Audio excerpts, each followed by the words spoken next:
All right, it's day one and it's time to get into it. We're going to be working on the squat for day one, okay? But we do need to talk briefly about breathing, right? And again, continue to practice that because it is by far, I have intermediate lifters that are still struggling to breathe correctly. And it's because we didn't practice this in the beginning. So if it feels like I don't know if I'm doing it right, that means you're probably trying to do it right and you just got to keep practicing. Now, if you've never heard of diaphragmatic breathing or belly breathing, this is where we start ultimately. And I always feel like, at least for me, when I was trying to get really good at it, lying on my back first with my knees bent and having my hand on my diaphragm, which is right below your rib cage, basically. I want you to put one hand on that like upper belly and then one hand on your chest. Lie on your back, knees up, and I want you to work on breathing through your diaphragm first, right? So that the belly expands first and then the lungs. We are a nation of chest breathers, okay? The bonus here is this can also be like a great way to relax yourself and really get in touch with your body, right? But we want big, deep breaths when we're lifting because, again, this is what's going to help us kind of stabilize this core, right? So, breathing through the diaphragm, we just want to go and see that exhale there. You're not holding your breath the whole time that you're lifting, but with that exhale, with that big deep breath, I was able to create this little like 360 breathing situation in my torso. And now I feel stable and locked down, and I can breathe through the rest of these repetitions, if you will, while keeping my core tight and braced. Again, braced is creating protection in your torso. It's not sucking it in, right? And even when we think about some form cues will say draw your belly button to your spine, that's not sucking it in. That's a cue that works for some people, so you might want to try that as well.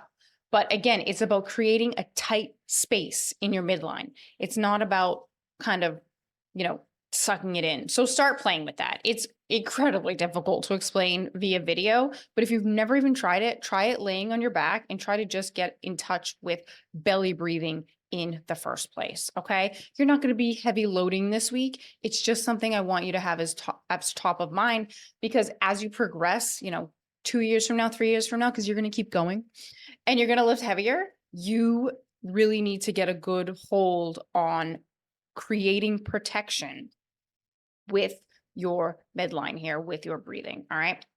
So we start with the squat, and I want you to think of the squat as an up and down movement, right? Let me see if I can play this. This is obviously a goblet squat. That's not where you're going to start. Like the email says, you're going to start with a chair squat. If you have never done any kind of a squat, having a target underneath you is the best way possible to start, right? So obviously I'm going up and down.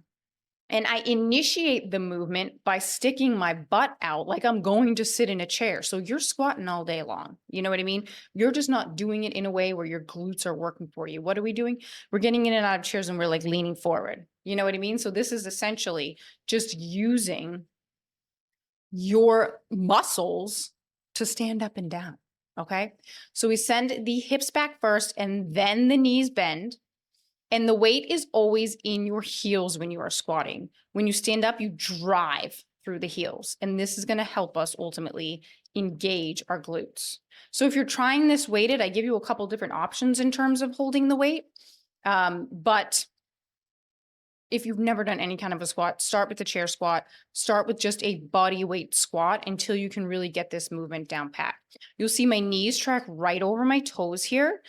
One common thing that happens is people can get an inward collapse. So as you're standing up, you may want to think about driving your knees out here. If you do try this weight placement with the goblet position, what I really want you to think about is not letting this drag you forward. I will never forget the first time I really tried squatting and the trainer was like, I'm trying not to laugh at you, but you're like folding, you're like folding up when you come down. So friendly reminder, we all started somewhere.